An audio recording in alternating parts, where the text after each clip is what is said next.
So we're here to talk about bright shining, how grace changes everything.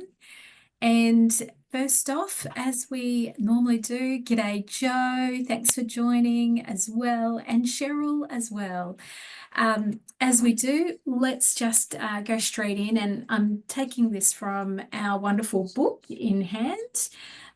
So I want to pay respects to the custodian of this saltwater encircled country, who lived in harmony with the sea and the land, fishing, painting, carving, and clearing bush with fire. And to all the elders of this ancient country's past, present, and future, I'd like to also acknowledge the importance of telling the truth about our history, which has been warped, denied, dismissed for too long, so that enduring harms can be reckoned with, and so our future might shine bright. Very beautiful. And we have certainly covered some terrain in this book. Please feel free to pop in the chat the lands on which you find yourself today, if you wish to. I thought that we might just actually cover a little bit, which is around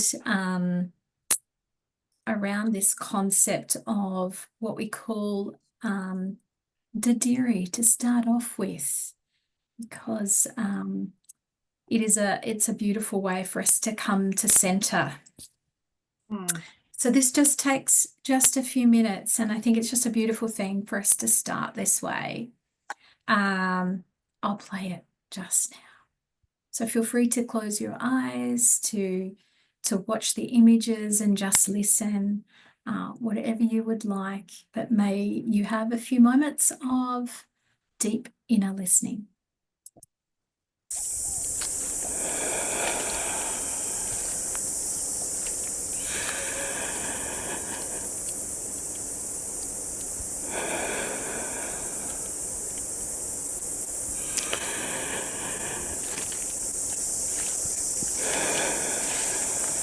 To know me is to breathe with me. To breathe with me is to listen deeply.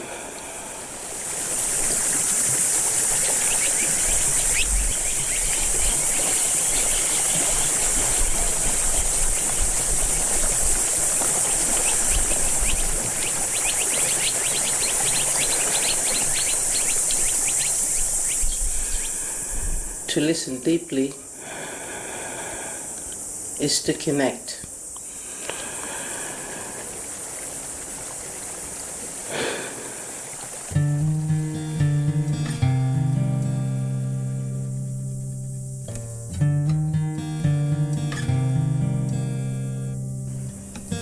It's a sound, the sound of deep calling to deep.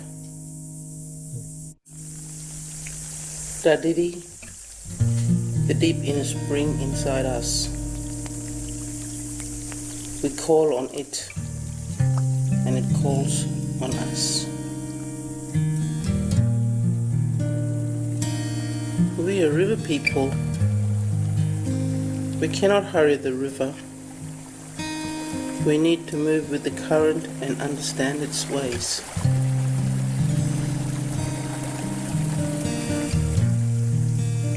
We wait for the rain to fill our rivers and water our thirsty earth.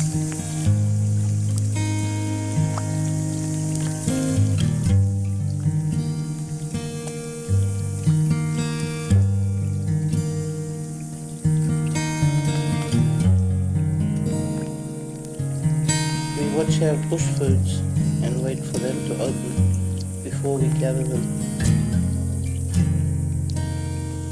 We wait for our young people as they grow.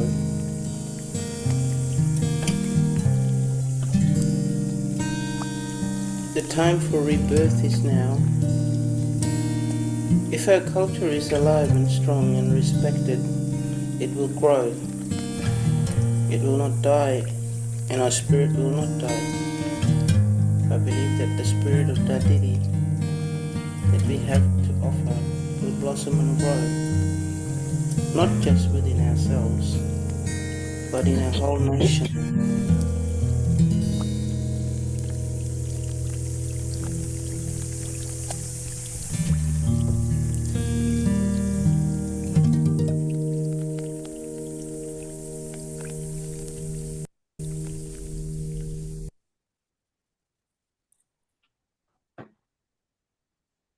Thank you. There is a lot of different topics and rabbit holes in this third section. I'm not sure about you. Oh, it looks like my video's disappeared. Let me start my video again. Hopefully, oh, there we go. Lovely. There is a lot of little rabbit holes. I've got a couple of things that spoke to me, but I think it's really going to be great to hear other people's perspectives of this section of the book. So we're exploring quite a lot. I think in the first section it was kind of chapter one, part one, and then part two. But I feel like we really went down so many different perspectives in this section. I have a couple of things to sort of share, but there were things like Nick Cave's experience of grace in the local grocery store after the death of one of his sons, the experience of the creepy man that Julia and I know many women have encountered over their career, regrets of the dying and what's truly important, the Napoleon chapter. At first, I wasn't sure where this was going, and then it got really tough on, what we choose to remember in history. The PTSD expert that does not use the word forgiveness in trauma therapy, but the word unburdening, which I thought was a really beautiful, powerful thing. And a very emotional one for me on the stolen generation. For forgiveness, that concept, it's earned. It's never earned or deserved. It's an act of grace, of courage. So a couple of notable quotes from me, and then I'd love to hear from others. So this one here, which I thought is quite apt for this time that we live in. When have we seen grace in public life recently?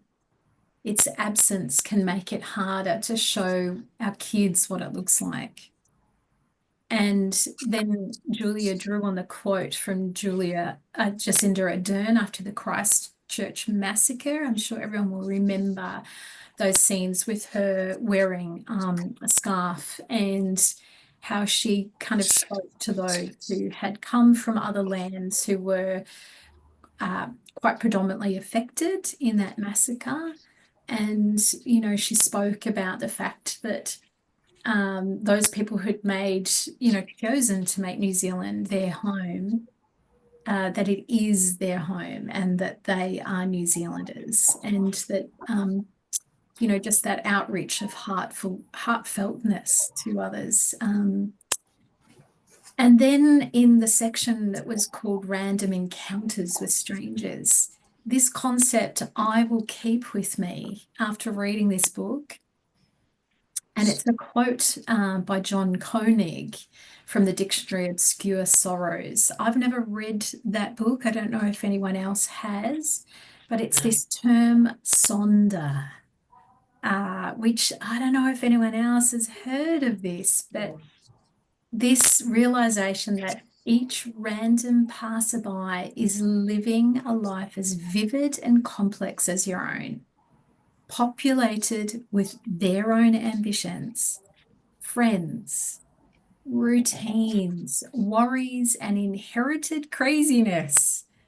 An epic story that continues invisibly around you, like an anthill sprawling deep underground with elaborate passageways to thousands of other lives you'll never know existed. in which you might appear only once, a bit player and extra, sipping coffee in the background, as a blur of traffic passing by on the highway or as a lighted window at dusk. I'm going to make sure that one is above my desk for a while because I think that is just such a beautiful, beautiful one. Mm. I think, Sal, please. Rachel, I loved both these quotes too.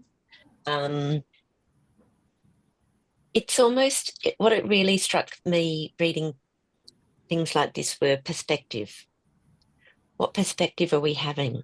And are we too narrow in what we're seeing? Do we need to open up and look even further? I'm reading this book thinking, how does this relate to my own life, as well as how does this relate to my work with older people? Just after, Jacinda Ardern, what a beautiful, beautiful quote that they have chosen to make New Zealand their home. It is their home, and therefore they are us. And that's that sort of opening that perspective. It wasn't just one faction or one religion, but that actually is part of who we are. So I think that drawing it out, that perspective out. And just after that quote was where Barack Obama was talking about when an older person stood up and started to argue and everyone shouted him down. And he just finished with, hang on a second, this is an older person, let's just have some respect. He was in the military, let's have some respect. And don't boo, come on, pay attention. If we lose focus, that's where problems come out of it. We just get stirred up for all kinds of reasons that are unnecessary. So I just sat there thinking, yeah, we really do. In the big picture, as well as just the little things. And my lovely mother's coming to visit this afternoon, and she does get stirred up about lots of things that are unnecessary and finds it hard to sort of draw back and see maybe even that there might be somebody else with a slightly different point of view. So this was a really good reminder for me of, well, am I being too narrow in my thinking? Do I need to step back? Am I just trying to shout out my opinion? Or do I have the grace to step back and to be and to listen and to pay attention a bit more? And as Barack Obama said. So, yeah, I found these were really, really good. And that's Sonda actually beautifully weaves in with that, because it's by opening your perspective, that's when you can realise that, okay, that fellow in the car just cut in front of me this morning, I'm going to, tailgate him. He might be on the way to hospital. We're on the same road to the hospital. What's happening in his life? I haven't a clue. So why don't we just have the grace to go, he needed to cut in front this morning. Let's not get stirred up for an unnecessary reason. So I really like that. Yeah, I think you've picked out some gems. Wonderful. Marianne, you've got your hand up there. Yes, I found that, Sally, quite interesting because when we work in our facilities or in our paid role, we automatically put on that uniform, don't we? It's an invisible uniform, but we're trained to do the role and in all its many variants. But when we go outside and we clock off at 4 o'clock, as Sally said, what about, with your mother-in-law? How do we sit back when we walk home? And we've all come home at the end of the day. My husband drives a bus and he's all over the place. So he'll get in at 9 o'clock tonight. So it's being able to, as Sally said, to open the lens. Yes, I've had a bad day at work, but let's think about what it's like driving a bus all day, sitting in a seat, having to not let your concentration waver for a second. So I thought that was a good point, Sally, that we need to open our lens, and it applies, our uniform applies 24/7 in a way, in what our presence feels to others, and how we're used, how God's grace is used through us for others, not just where we work. Is that sort of saying when, particularly if someone kind of stirs something within us, like maybe irritation perhaps, or challenges our kind of way of thinking, kind of just trying to, if it's possible, to understand what it is within us that it's stirring, to kind of sit with it, to kind of think, okay, what is it that I'm feeling so strongly about or opposed to? Or, and that might be perfectly valid, but also it might be something worth sort of kind of examining a little bit more. Hey Lois, did you have something? Don't feel committed if you don't, would not like to, but I'd love to hear from you.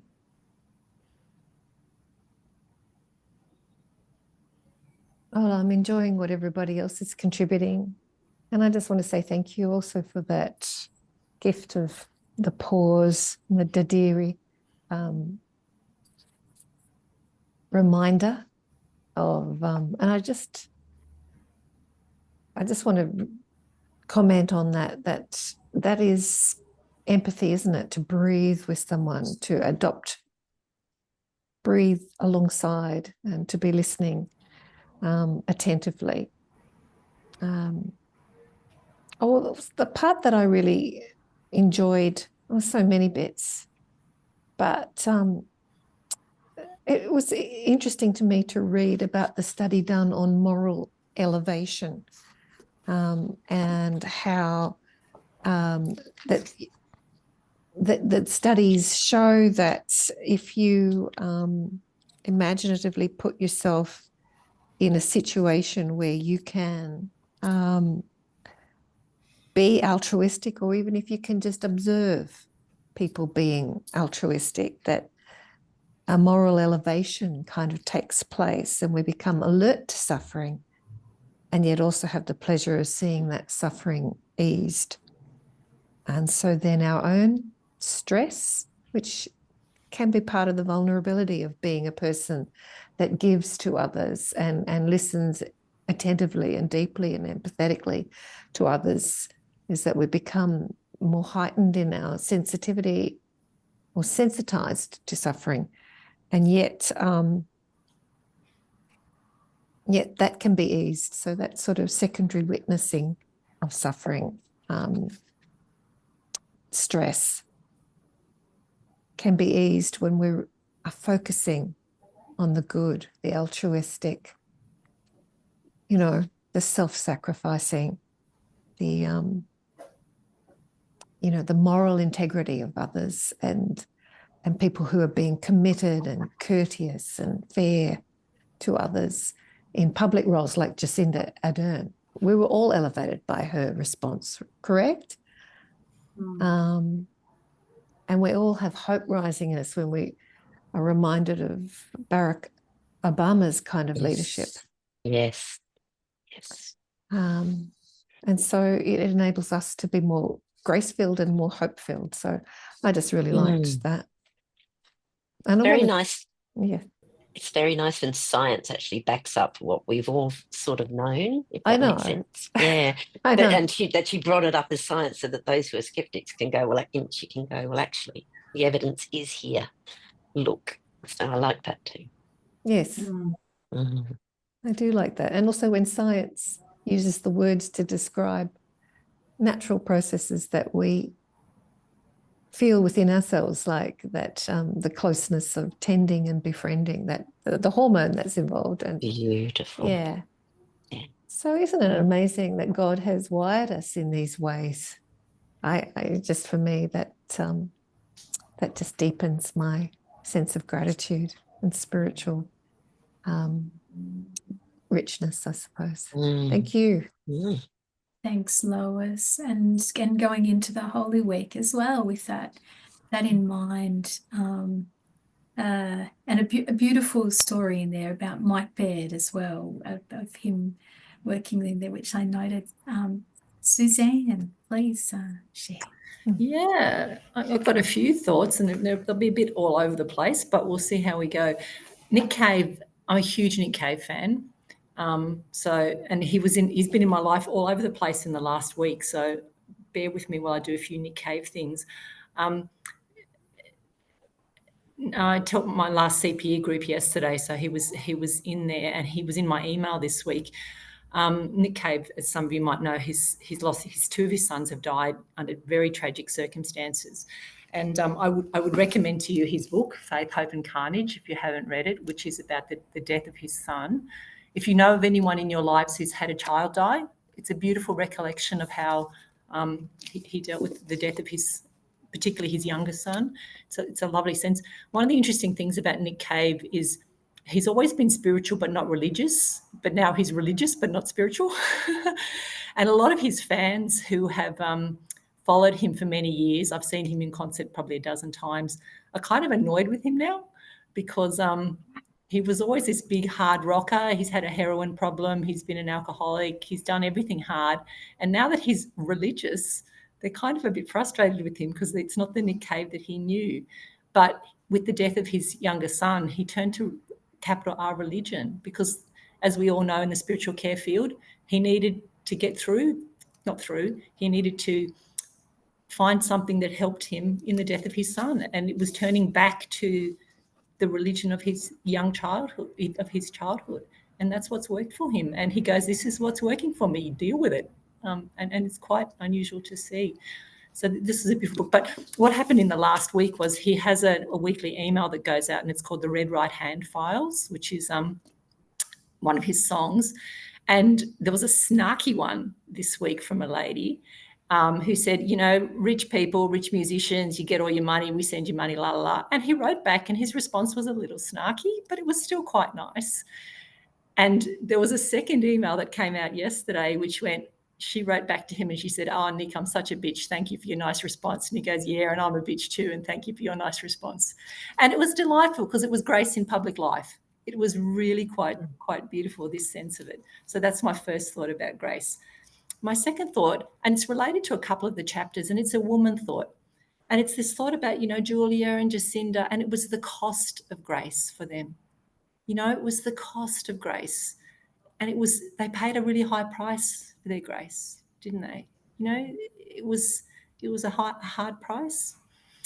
And that was probably where I'll leave it. My next thought was that delightful word sonder. I think when I read this book, I went out and bought the Dictionary of Obscure Sorrows. It's a delightful book. One of my favourite words from it is the word nighthawk. And the nighthawk is the recurring thought that only occurs to you in the middle of the night and builds a nest on your shoulder. Yeah, that's a nighthawk. We've all had those, haven't we? So I recommend the book to you. It's a book that you just dip in and out of and you go, I wish I could remember all those words. Beautiful.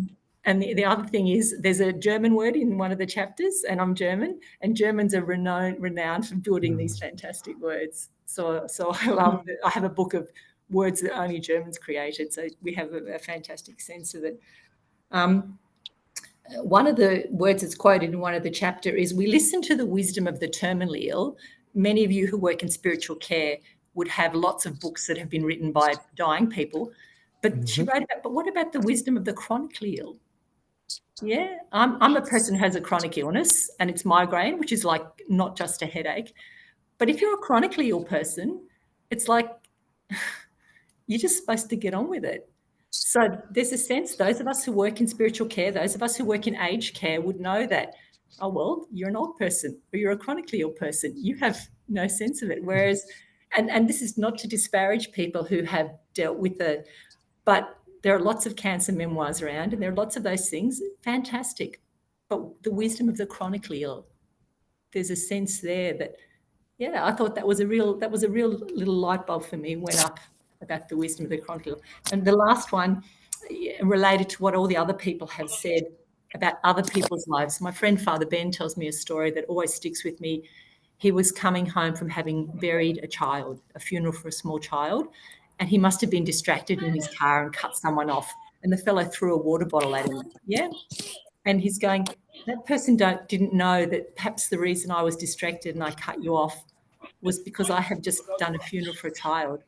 And maybe next week I have to bury your child.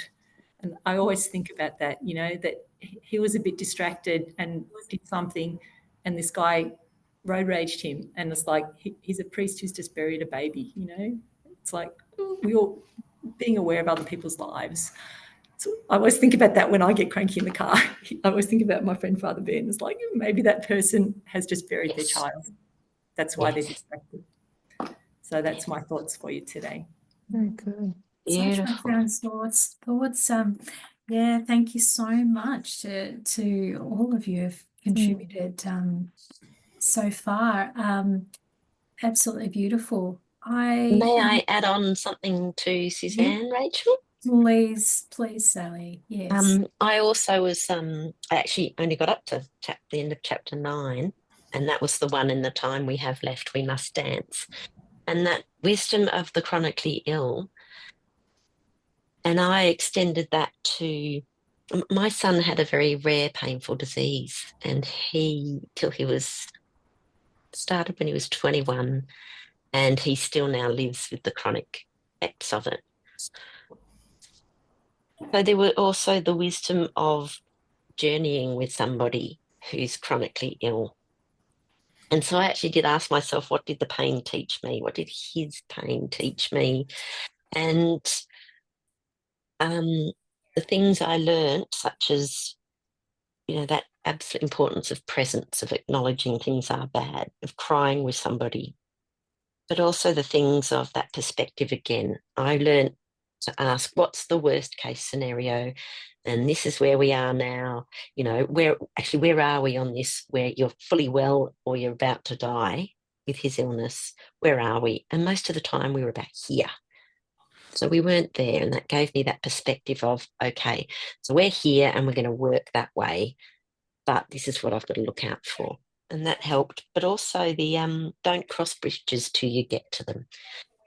Just not giving any energy to worrying about, well, what if his kidneys get involved? What if this? What if that? And basically I learned, and he learned, and we'll deal with that when we get to it. We can't do anything about that. But if it happens, we'll deal with it then. We've dealt with this. We've got through that. We'll deal with it then. And but yeah, mostly that presence of just being with somebody, which is so important in the work that we all do, as well as in our own lives. So I really liked, like Suzanne, you said, acknowledging that people living with a chronic condition, whatever their age, that again, we can't judge and give people that benefit of the doubt. And don't make any assumptions. Thank you, Sally. Grace, right there. Oh, so wonderful. You know, we've only got a couple more minutes left.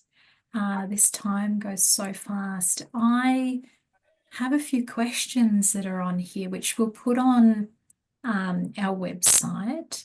But if anyone feels that they would like to share something, please do that we haven't heard from yet. Joe, not sure if you're still with us, Joe Tan, or anyone else who's kind of joined us subsequently. Would love to hear from you if you're still around, or otherwise, these questions are really good ones, I think, to ponder. You know, what surprised you? You know, if you could ask Julia one question about these sections, what would it be?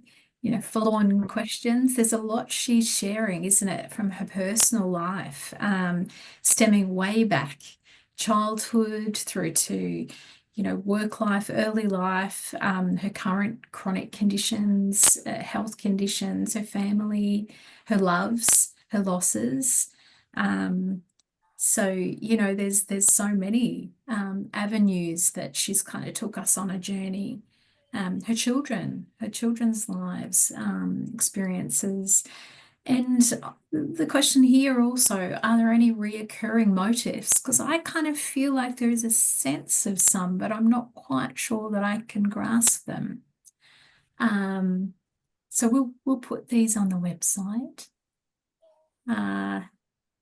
And of course, I can't see the chat, unfortunately, but I would say, oh, here we go. I can see the chat. Sorry. People saying that. So mine, Rachel, just, yeah, oh, yes, that poem. Oh, Gratitude. I wanted to talk about this gratitude book by Oliver Sacks. Yes. Because that was the one that, when you said what terrain resonated. But I've recently read it. There's Oliver Sacks. It was it's fantastic. Written it's got 4 stories. First one written 2 weeks before his 80th birthday, or something like that, or a month. Being grateful for his life, and then when he finds out he's got cancer, and then when he, is going downhill, and then just before he dies. And can I tell you an Oliver Sacks story very quickly? I know we're out of time. Yes. I've told this story, and everyone tells me that I have to tell this story to everyone so they can do it. One of the things Oliver Sacks did is he always had a birthday present related to the periodic table. And my kids I've done that with my kids since they were like 5. So every year, so Darcy's just had a birthday and he got a magnesium present, and Ashley's got a birthday and she's getting a whatever present. So every year they get one present related to the periodic table. And someone said, why didn't you tell me that when my kids were like 4? So if you have exactly. or people in your life who are having babies, every year they get a periodic table present. And someone said, what are you going to do when you get to uranium? And I said, that's the 75th element. I won't be responsible. But if you have children in your life, periodic table present. Absolutely. So we highly recommend that. And I've bought it for my father-in-law, who's about to turn 80, and he probably will hate it, but I don't care. He's getting it anyway. That's so wonderful. I'm delighted in these good ideas. And, at the end of this, we've got one more of these sessions coming up. So I hope you'll all join us for the next one. But I think there's looks like we've got a few books there that we could maybe into next if people feel that they'd like to. I want to leave everyone with this. Thanks, Makura. Loved. I want to leave you with this poetry prescription booth and the teenagers who wrote it for people. The Story Factory program, there are tree branches calling your name. Riverbanks miss your reflection. There's nowhere in the world that considers you foreign. Thank you so much for your presence today. It's just a joy to meet you all again and hear your thoughts and have you part of this.